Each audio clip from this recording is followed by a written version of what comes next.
Estudos para concursos, para o Tribunal Regional Eleitoral. Tribunal Regional Eleitoral, regimento interno. Do direito de regimento interno é do artigo 58 até o 74, capítulo das sessões. Frasezinha de motivação. Já passei no concurso do Tribunal Regional Eleitoral e fui muito bem na prova. Quer dizer, fui nomeado super rápido e melhorou muito a minha vida. Já passei na prova do Tribunal Regional Eleitoral de São Paulo e gabaritei. Regimento interno. Pronto. Capítulo 5 do Regimento Interno das Sessões. O Tribunal reunir-se-á ordinariamente em sessões públicas 8 vezes por mês, salvo no período eleitoral e extraordinariamente por convocação do Presidente. A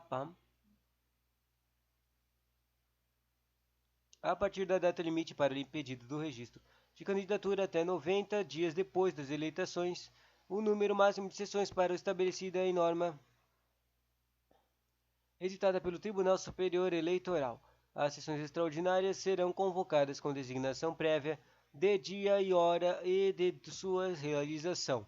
Será dada publicidade pelo Diário de Justiça eletrônico ou por outros meios de comunicação com antecedente mínimo de 24 horas. Quando da realização de eleições, o Tribunal não suspenderá suas sessões ordinárias até que se concluam os trabalhos, inclusive no período compreendido entre os dias 20 de dezembro e 20 de janeiro. Revogado, o presidente e o corregedor, quando impossibilitados de comparecer às sessões judiciais em virtude de compromissos atinentes ao cargo, farão jus à percepção de gratificação de presença. O tribunal poderá designar sessões de julgamento com o uso de sistemas de videoconferência, permitindo inclusive a participação virtual de alguns de seus membros em sessão presencial. Aplicam-se no que couber às sessões realizadas por videoconferência as regras previstas para o julgamento em sessão presencial. A cobertura jornalística das sessões presenciais é autorizada mediante cadastro prévio da equipe, reportagem junto à Coordenadoria de Comunicações Sociais, que é a sigla CS, além do acompanhamento da equipe por servidor de CCS ou por ela designado. O tribunal deliberará com a presença mínima de 4 de seus membros, além do presidente. O julgamento ou a revisão, só para comentar, tem 7 membros o tribunal, né? Tem 4 deles são basicamente os membros principais, que são escolhidos entre o TJ. São 2 caras escolhidos entre os desembargadores do TJ, Tribunal de Justiça, e 2, quer dizer, entre os desembargadores, 2 juízes entre os desembargadores e 2 juízes jurídicos do Tribunal de Justiça. Depois desses 4 caras, tem um cara que é escolhido do TRF, da região, né, aqui do TRF3, federal aqui do Brasil, da região de São Paulo. E depois disso tem mais 2 caras que são escolhidos entre da lista que um TJ deu para o presidente da República de advogados. Essa lista ele escolhe 2 carinhas e com isso dá 2 mais 2, 4, mais 2, 6, mais 1 do TRF, 7 caras. Daí com 4, sabe o que dá? Maioria absoluta, entendeu? Também, né? Bom. O julgamento, a revisão da tese do incidente de resolução de demandas repetitivas das decisões de qualquer ações que importem, cassação de registro, anulação geral de eleições, perda de diploma ou mandato eletivo e a deliberação de inclusão, alteração ou cancelamento de enunciados na súmula exigirão a presença de todos os membros do tribunal. Não havendo quórum, será convocado o suplente da mesma classe, segundo a ordem de antiguidade do tribunal. Na impossibilidade absoluta material ou jurídica de convocação de um membro substituto, como no caso de vacância, o julgamento prosseguirá com um quórum possível. Não participarão do julgamento os membros que não tenham assistido ao relatório ou aos debates, salvo quando se derem por esclarecidos e assegurada a renovação de sustentação oral, no segunda hipótese, se a parte presente o requerer. Durante as sessões, o presidente ocupará o centro de mesa, sentando-se à sua direita o procurador regional eleitoral e à sua esquerda o secretário do tribunal ou quem suas vezes fizer seguir-se-ão do lado direito o vice-presidente e à esquerda o juiz do Tribunal Regional Federal, sentando-se os demais membros na ordem de antiguidade, alternadamente à direita e à esquerda do presidente. O membro efetivo que se for reconduzido permanecerá na posição antes ocupada. Em caso de substituição temporária, caberá ao substituto ocupar o lugar do lugar do substituído, que falou agora dos lugares da mesa, certo? O substituto senta no lugar que falou ali no artigo. Em caso de substituição temporária, caberá ao substituto ocupar o lugar do substituído. Servirá como secretário das sessões o diretor-geral da secretaria ou o servidor que for designado pela presidência. Para sessões solenes, observar-se-ão as normas de cerimonial público. Por isso que falou, sabe, a ordem da mesa, né? As inscrições para sustentação oral presencial deverão ser realizadas até o início da sessão, considerando as peculiaridades da inscrição que sustentarão oral nas sessões, para sustentação oral nas sessões telepresenciais, todos os sujeitos do processo devem cooperar para que as providências ocorram em tempo razoável, resguardado o direito de hipótese da comprovação de problemas de ordem técnica. As normas de inscrição para sustentação oral serão disciplinadas por ato normativo da Presidência. Durante as sessões, os membros do Tribunal, Procurador Regional Eleitoral e o Secretário de Advogados, em sustentação oral usarão vestes talares e os servidores que vêm por ofício auxiliar os trabalhos usarão meia capa. Então, já está falando de vestimentas aí de juízes e dos carinhas. Observar-se-á nas sessões o seguinte ordem dos trabalhos. Verificado o número de membros presentes, haverá quer dizer, nos trabalhos tem uma ordem de trabalho bonitinha para fazer o trequinho. 1, 2, 3, 4, 5, 6. Só tem seis ordens do trabalho. Primeiro tem que verificar o número de membros dos presentes. Depois tem que fazer a leitura, a discussão e a aprovação da ata da sessão anterior.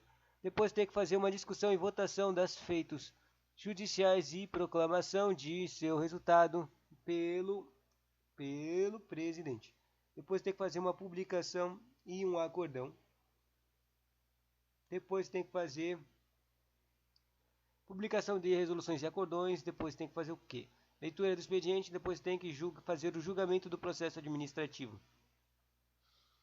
No julgamento dos processos constantes da parte, será observada preferencialmente a seguinte ordem, sendo os votos colhidos nominalmente ou por consulta única a todos os integrantes que poderão concordar ou dissentir.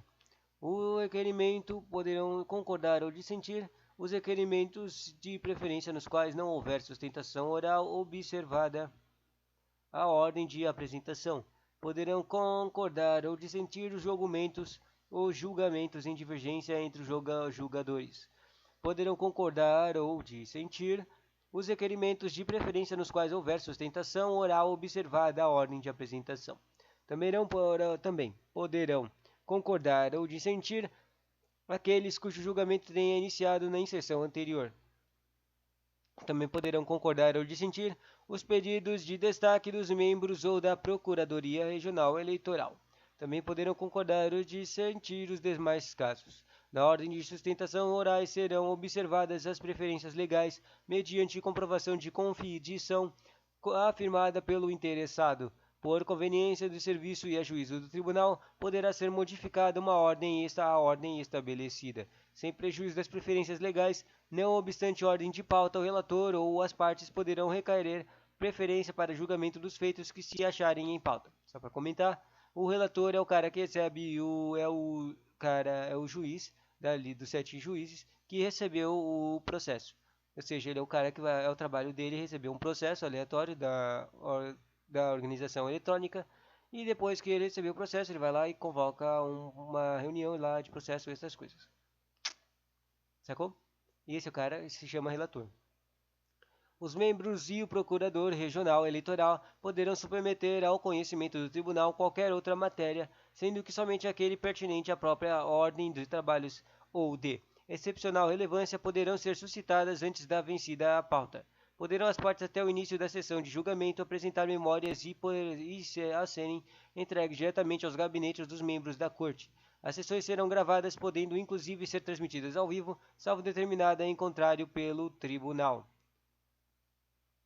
63. Os julgamentos serão realizados observando-se o espaço mínimo de 24 horas entre a data da publicação da pauta e a sessão do julgamento, distribuindo-se cópias da pauta aos membros e ao procurador regional eleitoral. Procurador regional eleitoral, que é escolhido pelo Procurador-Geral da República.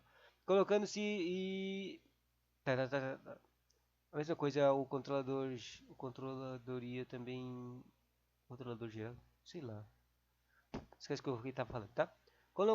Colocando-se em um exemplar no local destinado aos advogados e outro na sala de sessões em lugar visível. Tan, tan, tan.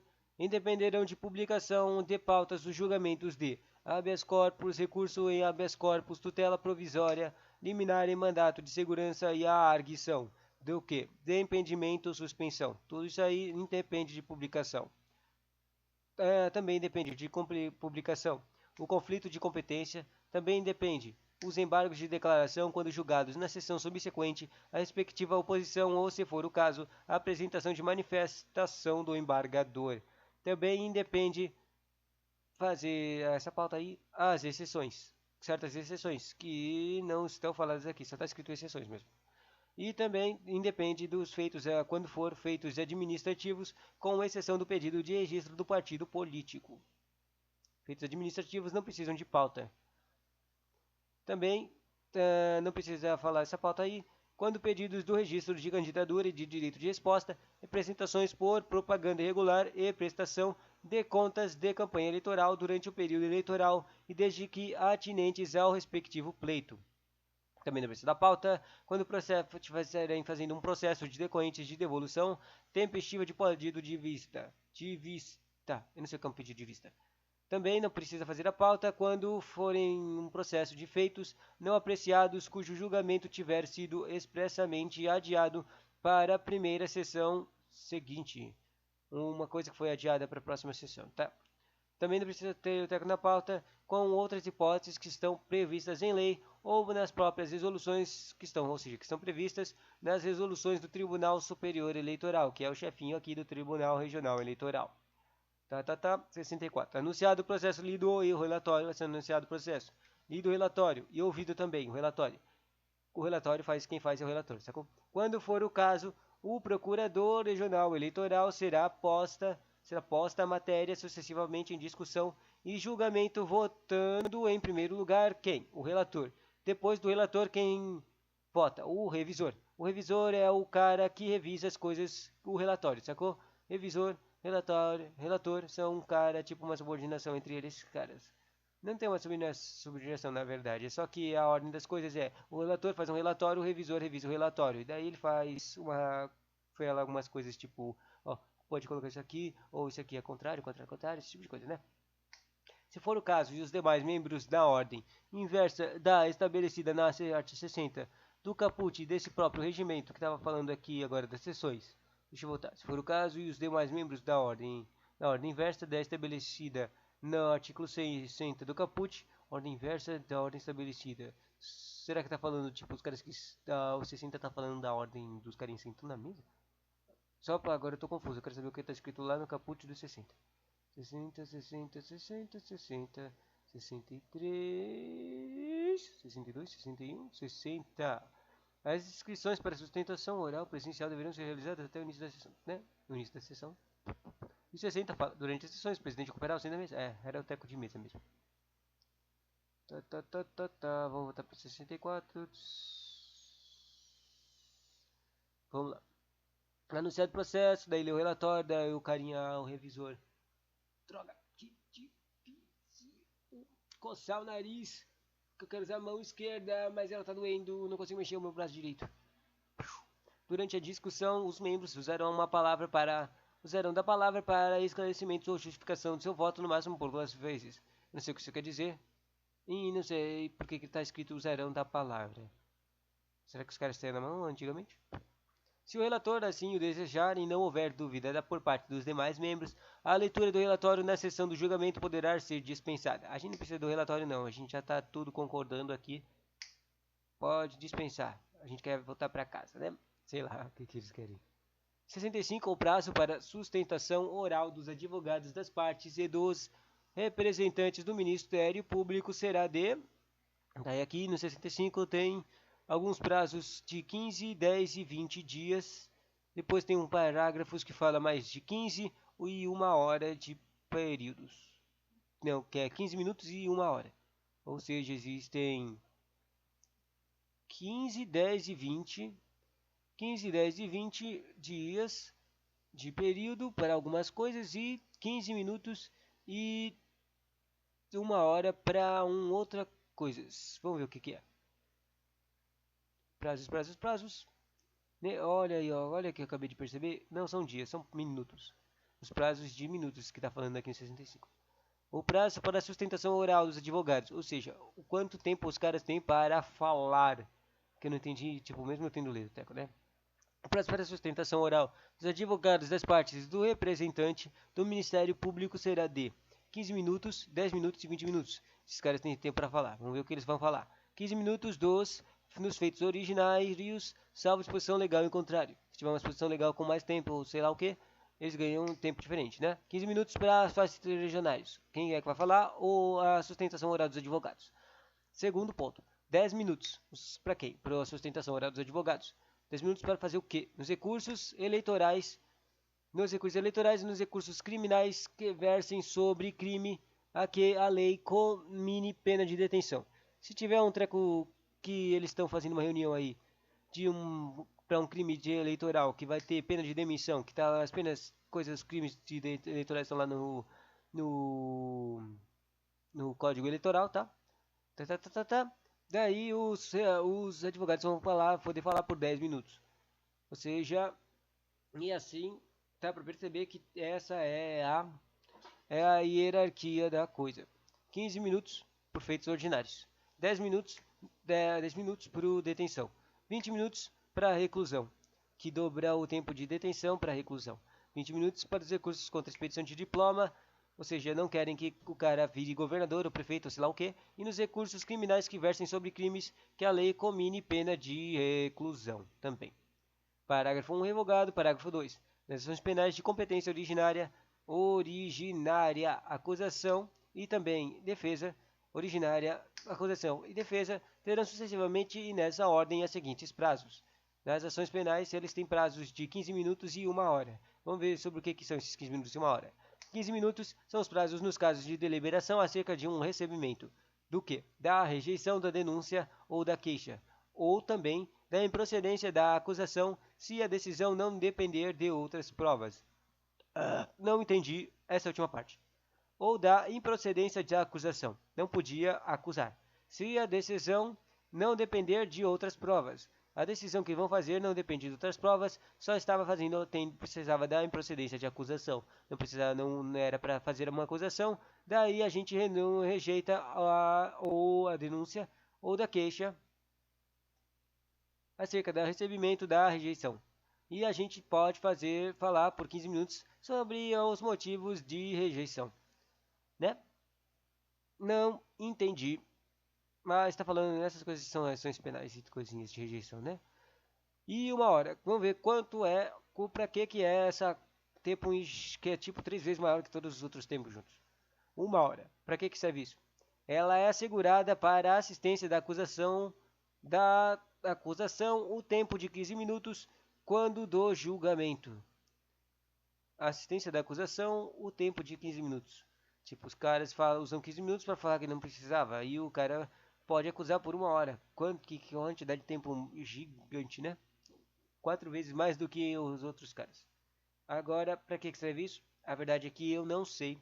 Não estou conseguindo raciocinar uma razão para ter 1 hora para a acusação ter 1 hora. Bom, terceiro, nos recursos, em geral, falará em primeiro lugar o advogado do recorrente e depois do recorrido. Recorrente e recorrido, uma ordem. Normalmente as ordens, os professores fazem a gente aprender as ordens, mas elas não caem muito nas provas. Normalmente não caem nas provas. Ela apareceu com ordens dessas coisas dos caninhas de recursos para estudar isso nas trecos de processual civil lá para o TJ São Paulo. Vamos lá, 4. Se as partes forem reciprocamente recorrentes e recorrido reciprocamente na ordem certa, falará em primeiro lugar quem? O procurador do autor e depois, nos demais casos, na pluralidade de recorrentes. Aí estes falarão na ordem de interposição dos recursos. Ou seja, se tiver muitos recorrentes, primeiro fala o procurador e depois fala uma ordem, dependendo da ordem de recursos que fizeram. Sendo a parte apresentada por mais de um advogado, o tempo será dividido igualmente entre eles, salvo se acordarem de modo diversos. Se acordarem de modos diversos, por que está escrito acordarem? Bom, acordarem, acho que está falando de acordo. Se eles acordarem de um modo diferente do tempo, de modo diverso, se houver mais de uma parte no mesmo polo, ou representada por vários advogados diferentes, o tempo será contado em dobro e é dividido igualmente entre os do mesmo grupo e se não convencionarem de modo diverso. Isso aqui também é uma coisa que repete nos trecos processuais que eu vi quando eu estava vendo um TJ, lá o TJ. Basicamente, quando tem muitos carinhas que fazem recursos, que são, ou seja, caras que têm alguma. Se lembra que está falando aqui as suas palavras recorrente e. Como é que é? Recorrente e recorrido? Então, esses caras eles têm algum tipo de interesse no processo, certo? Eles vão fazer o que eles, se eles querem. Se eles querem salvar, se eles querem alguma coisa, vão fazer recurso sobre o processo, certo? E é isso aí que aparece esse treco de tempo aqui.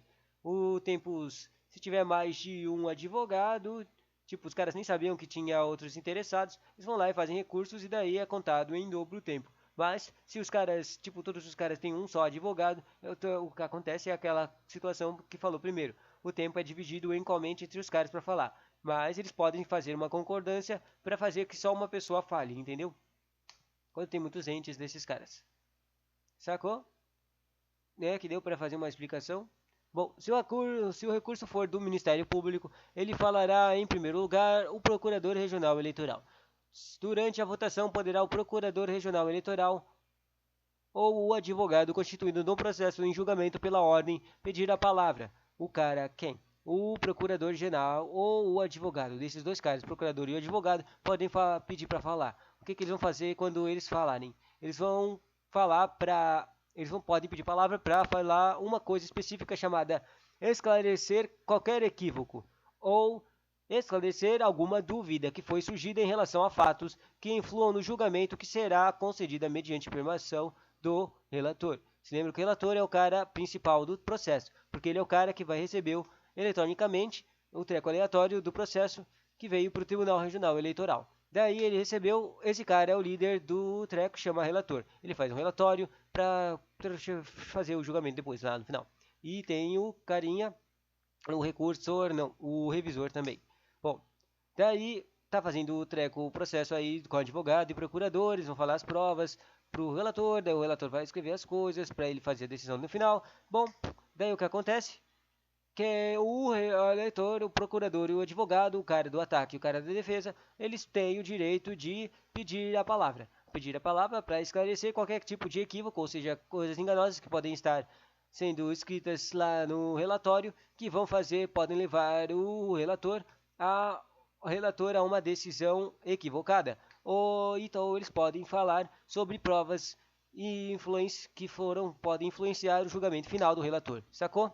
Bom, obviamente esse set é muito legalzinho para proteger os carinhas. Daí, oitavamente, nessa sustentação oral, que é o carinhas falando, né, é permitida a consulta de notas de apontamentos. Os caras, claro, e obviamente têm direito a ler as coisas que eles escreveram, notas e apontamentos.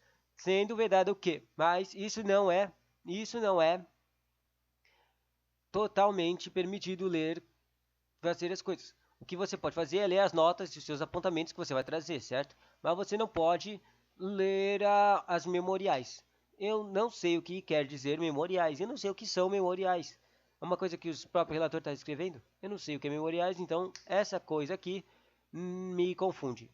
No 8, não, é permitida ao critério do tribunal a renovação da sustentação oral sempre que o feito retorne à mesa, após o cumprimento da diligência ou em julgamento adiado.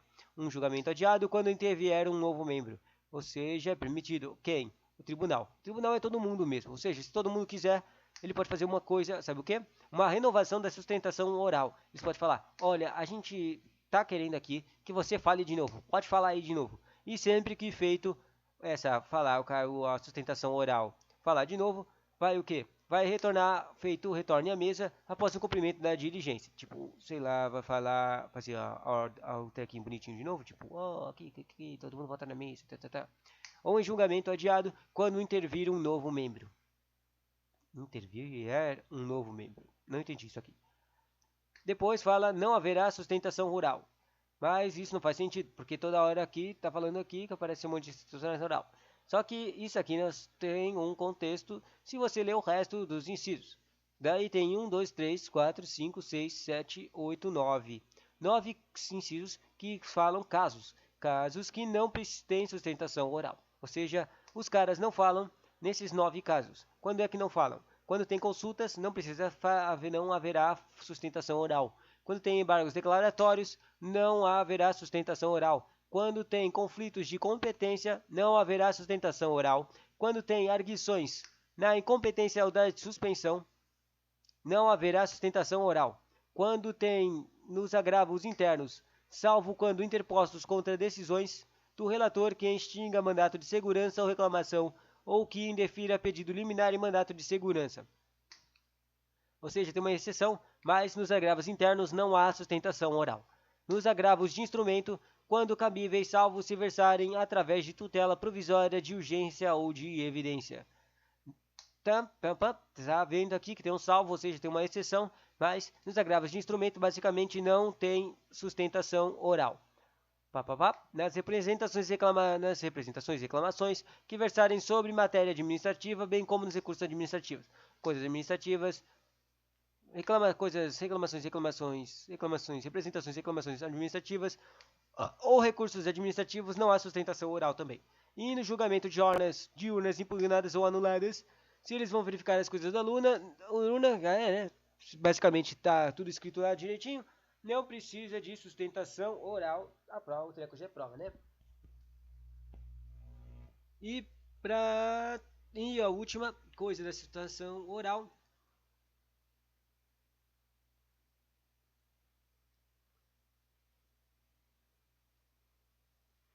Eu apertei o botão de descer e o treco saiu da página que eu tava.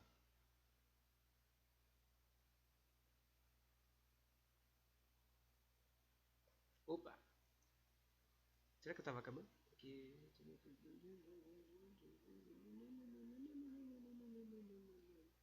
Caraca, não tava acabando não, falta um monte de coisa. Que saco. Bom, não tem sustentação oral. O último caso é no processo de apuração de eleição. Apuração de eleição, não há sustentação oral. 66. Contando aqui, falta ainda. Se lembra que o conteúdo disso aqui é do artigo 57 até o artigo 78. As questões preliminares serão julgadas antes que puta merda. Voltando. Estava no 66, né? 66. As questões preliminares serão julgadas antes dos membros do mérito e todas na ordem ficam vencidas na outra. Mas que porcaria, meu!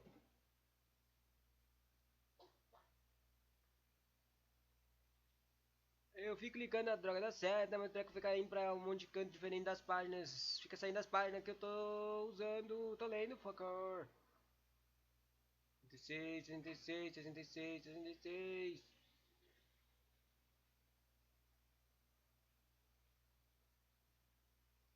Só mouse é uma merda. Sessões.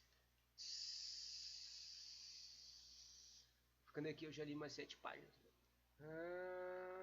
66, voltei. As questões preliminares serão julgadas antes do mérito e todas na ordem de prejudicialidade, que eu não sei o que é. Não podendo um membro eximir-se de votar uma questão por ter ficado vencido ou na outra. salvo se não assistiu à leitura do relatório. Parágrafo único. O Procurador-Geral Eleitoral poderá usar de palavra do encaminhamento de discussão preliminar levantada. Artigo 66-A. A questão de preliminar suscitada no julgamento será decidida antes do mérito, desde que não se conhecendo, caso seja incompatível com a decisão. Constatada uma ocorrência de um vício sanável, exclusivamente aquele que possa ser conhecido de ofício, o relator determinará a realização ou a renovação do ato processual no próprio tribunal ou em primeiro grau de jurisdição intimadas as partes.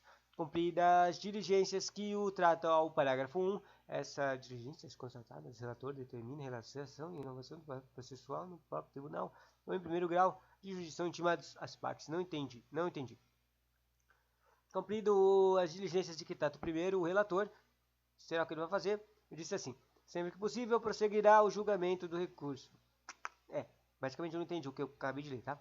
3. Reconhecida a necessidade da produção de prova, o relator converterá o julgamento em diligência que se realizará no tribunal ou em primeiro grau de jurisdição, decidindo-se o recurso após a conclusão da instrução, quando não determinados pelo relator as providências indicadas no parágrafo 1 e 3. Eu sei lá o que era, eu não entendi, já repeti que eu não entendi nada que eu acabei de ler. Poderão ser determinadas pelo próprio plenário. Plenário é tipo a reunião básica com todos os membros do tribunal principal. Se a preliminar for rejeitada ou se a apreciação do mérito for com ela compatível, seguir-se-ão a discussão e o julgamento da matéria principal, sobre a qual deverão se pronunciar os membros vencidos na preliminar. Eu não sei o que isso significa, na verdade. 67. Iniciado o julgamento, ultimar-se-á, que é tipo, pelo que eu entendo, é um aviso, é um ultimato, é um aviso que fazem. Então, iniciar o julgamento, ultimar-se-á, na mesma sessão, salvo nos casos de pedido de vista de ocorrência e de fatos que tornem necessária a sua suspensão. Ou seja, não entendi o que eles querem. Começou o julgamento, daí eles fazem um ultimato para que esse julgamento vamos tentar fazer que esse julgamento seja o último julgamento. É isso que eles estão falando? Não vai ter segunda instância, é isso que eles querem dizer? Se eu digo que eu não tenho nem ideia. Pronto, parágrafo 1 do 67. Quando um dos os julgadores não se considerar habilitado a proferir imediatamente seu voto, ele poderá solicitar a vista pelo prazo máximo de 10 dias úteis, prorrogável por igual período, mediante o que? Pedido devidamente justificado, após o qual o processo será reincluído em pauta para julgamento na sessão seguinte à data de devolução, independentemente da publicação. Ou seja, um carinha pode falar: olha, isso aqui está muito confuso, eu ainda não decidi. Me dá 10 dias, mais alguns dias para eu revisar aqui o que ele está fazendo mesmo. Devidamente justificado, solicitar a vista máxima. Imediatamente poderá solicitar a vista pelo prazo máximo de 2 dias. O que ele faz mesmo? A pauta. Deixa eu ver aqui a pauta não a pauta. A pauta é para onde vai, é a ordem das sessões, né? Droga, agora eu me perdi. O que ele tinha que ver mesmo em 10 dias? Eu não vou voltar porque tá meio zoado aqui. Daí, droga, cadê a coisa? Sessão seguinte, a data de devolução, independentemente da publicação, direito revogável, seu voto poderá solicitar a vista pelo prazo, solicitar vista. Direito revogável por igual período, mediante indevidamente justificado, após a qual o processo será recluído na pauta. Mas o cara tava falando que ele poderia consultar alguma coisa, mas não, ou seja, eu li uma coisa que não existe aqui. Loucaço. Daí, pulando essa coisa aí do carinha poder votar depois, 10 dias depois. Se os autos não forem devolvidos tempestivamente ou se o visitor deixar de solicitar prorrogação do prazo, o presidente do tribunal fará o quê? Uma requisição para julgamento na sessão subsequente em que for possível sua inclusão, com uma nova publicação de pauta. 3. A ocorrida a requisição da forma do 2, Aquele que fez o pedido de vista ainda não se sentir habilitado a votar, ao presidente do tribunal convocará, substituindo por meio de ofício quando proferir para quando? Droga. Por meio de ofício para proferir voto, observados o que? Os prazos estabelecidos no primeiro deste artigo, para julgamento na sessão subsequente em que for possível sua inclusão, salvo com nova publicação de pauta. O prazo do primeiro é os 10 dias. Havendo pedidos de vistas sucessivas em relação ao mesmo processo, os julgadores observarão os prazos previstos no parágrafo 1. De novo, 10 dias. Devolvidos os autos pelo último, julgadores observarão os prazos previstos no primeiro e devolvidos os autos pelo último membro vistor. O feito será incluído na primeira pauta possível mediante publicação, né? Visou tanto que a gente quer terminar logo, vai colocar em primeiro lugar na primeira pauta, e a pauta é tipo a ordem das reuniões de trequinhos, tá? Voltando. Havendo possibilidade técnica, os membros poderão ter vista dos autos simultaneamente observados os prazos previstos no parágrafo 1 de 10 dias. Havendo uma possibilidade técnica, ou seja, é possivelmente, tecnicamente, fazer vista ao mesmo tempo. Os membros podem fazer a vista ao mesmo tempo para cortar tempo. Tipo, se eu ficar trocando, que nem aqui falou nos parágrafos de mão toda hora e ter que pular a pauta para mais tarde de novo toda hora, aí nunca vai terminar essa porra. 62. A decisão será tomada por maioria de votos dos membros presentes. A decisão será tomada por maioria de votos dos membros presentes. Quem estiver lá vota e a decisão é tornada por maioria, né? Obviamente. Havendo empate na votação, o presidente terá voto de desempate. O presidente é sempre o cara do desempate, né? Daí o presidente que terá uma voto de qualidade quando o empate na votação decorra de o quê? Uma ausência de membro em razão de impedimento ou suspensão, vaga ou licença médica e não sendo possível a convocação do substituto. Sempre que um cara tá vago, pelo menos enquanto eu li esses artigos aqui do regimento interno, nunca tem vaga.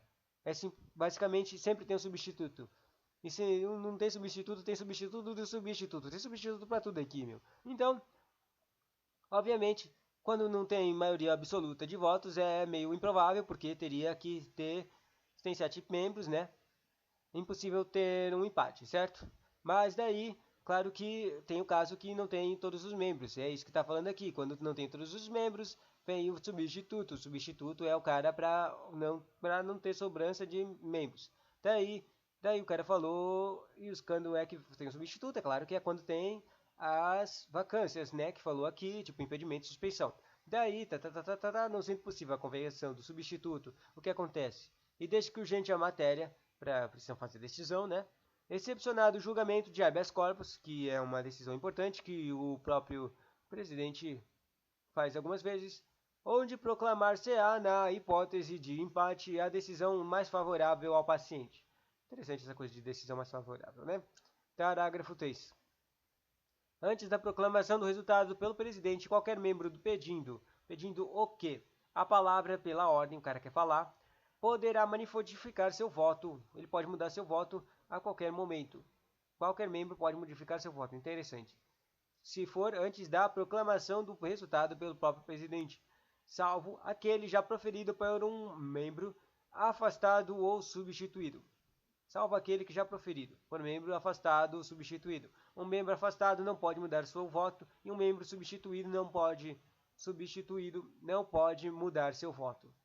Encerrada a discussão, serão colhidos os votos e não cabendo justificação nessa oportunidade. Se lembra que só pode fazer uma trocação de votos antes da proclamação. Se está aí, ele fala que foi encerrada a discussão, obviamente foi passada a proclamação. Daí não pode mais mudar. E está escrito aqui, obviamente, para você não poder reclamar e não poder falar alguma desculpa para você poder mudar. Não cabe nenhuma justificação nessa oportunidade de você mudar, salvo se para questão de o quê? De ordem hábil e reabertura dos debates. O cara falava que não, essa pessoa não era hábil para votar, sei lá, ela era impedida ou era suspeita. Um caso que dá para pensar aqui de ordem hábil mas eu não sei qual é a relevância que eles querem dizer aqui no regimento interno do que é hábil. Bom, 68A. Quando na votação surgir uma divergência a respeito a partir de parte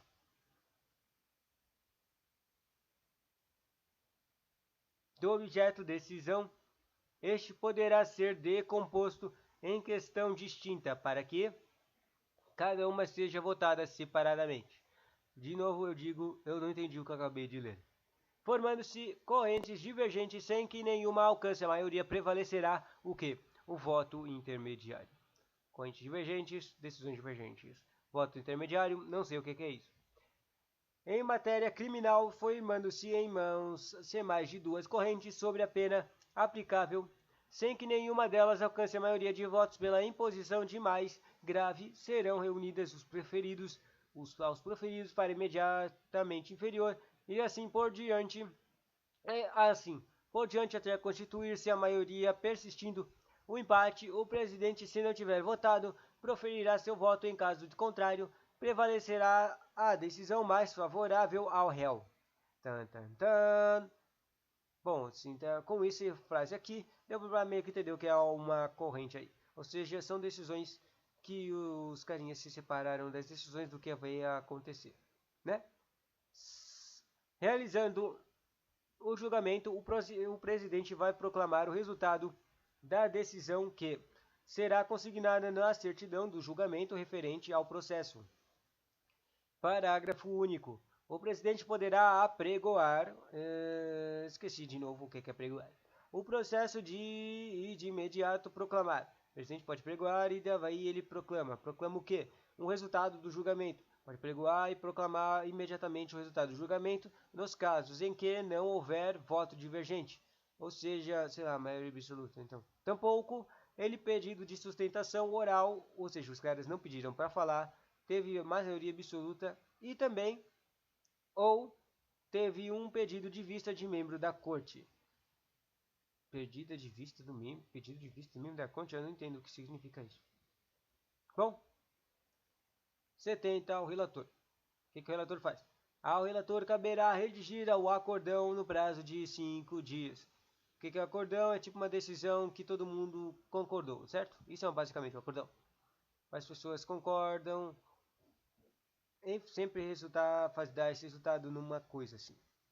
Eu acho que esse aqui é meio mais ou menos o acordão. O relator vai e escreve o acordão em 5 dias. Legal. Isso é um prazo. Prazo é bom saber. 5 dias para fazer um acordão.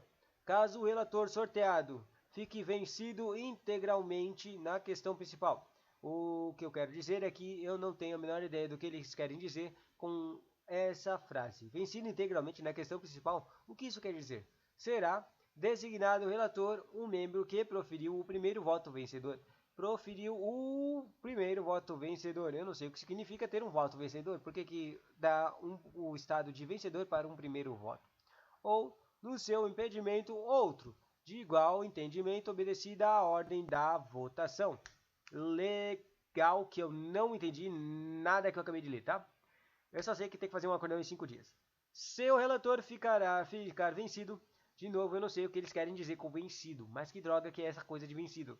Apenas nas preliminares ou parcialmente no mérito é bom.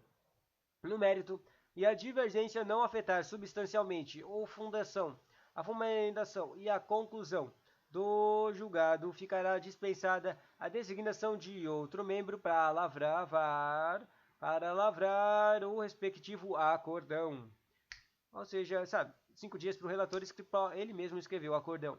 Mas aqui ele está falando de outro cara para escrever um respectivo acordão. Lavrar significa escrever, a mesma coisa.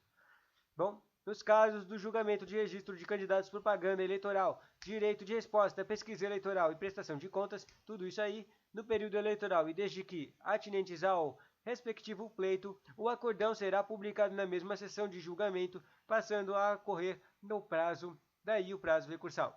Ou seja, está falando que todos esses tipos loucos aqui, sempre coloca o acordão lá para ser publicado no mesmo lugar, né, no prazo recursal. 71, já está acabando. As decisões do tribunal devidamente fundamentadas sob pena de nulidade constatarão de acordões exceto as de caráter normativo, que serão lavrados sob a forma de resoluções. Resoluções. Daí, agora, tá falando, finalmente tem uma explicação do que é a droga do acordão. Os acordões conterão. Daí fala aqui uma listinha de 1, 2, 3, 4 coisas que tem que ter escritas lá no acordão. Tem que estar escrita o acordão, a ementa, tem que estar escrita no acordão relatório, que né, uma coisa que o relator fez. Tem que estar escrito a fundamentação, isso aqui é basicamente tem que escrever por que você fez essa decisão. Tem que estar escrito no acordão e depois tem que escrever o dispositivo. O problema é que agora, nesse contexto agora que eu estou lendo aqui, eu não lembro direito o que é dispositivo. Tipo a legislação? Estou confuso. Bom, os registros dos julgamentos em meio digital servem de apoio aos órgãos técnicos do tribunal e prevalecem em caso de dúvida entre a súmula do julgamento e o relatório e o voto do relator sobre a manifestação escrita e lançada nos autos. O voto vencido, de novo essa coisa de vencido que eu não tenho ideia do que é, mas agora que eu penso e tem um contexto, na verdade não tem nenhum contexto, é só uma coisa que imaginou enquanto eu estava olhando para a geladeira. Será que o voto vencido quer dizer voto que não vale mais? Vencido, sabe, de vencer, uma coisa que venceu, não tem mais vale treco, não tem mais ponto, não vale mais. Será que é isso que é um voto vencido? Eu não tenho a menor ideia do que é um voto vencido, meu. Com certeza não tem nada a ver com o vencimento de não valer mais.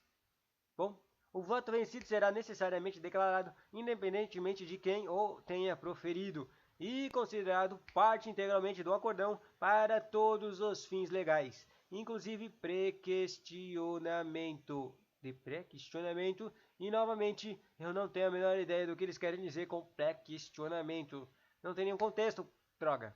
Os acordões serão assinados antes pelo relator.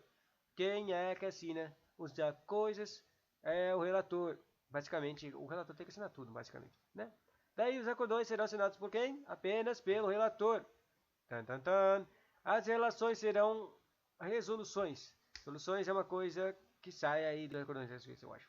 As resoluções serão assinadas por todos os membros participantes do julgamento. O acordão é só o relator. O resto dos membros assina a resolução. 72. Lavrado o acordão. O carinha escreveu em 5 dias o acordão, daí tem um monte de parágrafo que eu não tinha entendido o que falava. E sua ementa será publicada no Diário de Justiça, onde sempre tem que publicar para a coisa virar oficial, né?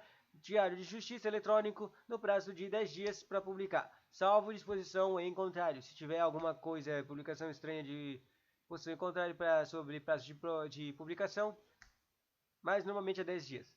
Daí, de cada sessão será lavrada ata circunstanciada em que se mencione quem a presidiu. Quem a presidiu é o relator, basicamente, né? Então, a presença dos membros e também vai ter que falar lá nessa ata da sessão ao procurador-geral eleitoral que estava lá e a relação dos feitos submetidos a julgamento e o respectivo resultado, além de outras questões relevantes. Ou seja, basicamente escreve todo mundo que estava lá e tudo que fizeram lá, né? Basicamente. As atas, parágrafo único, as atas serão redigidas pelo próprio secretário do tribunal. Quem é que escreve a ata não é o relator faz o relatório. Não tem tempo para escrever uma ata.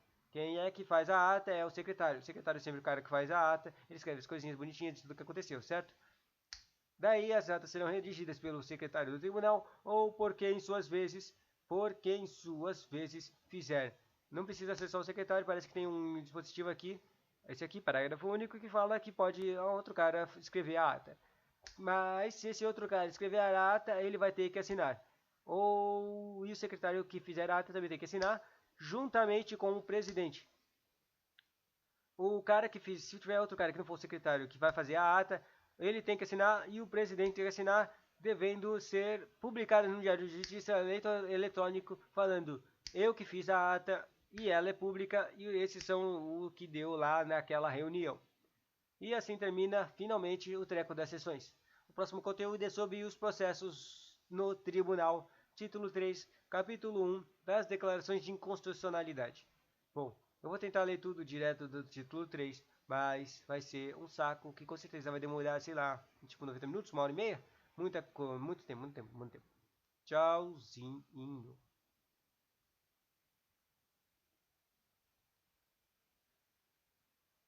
Bababá. Olha, deu 40 minutos para ler todos esses 9 páginas.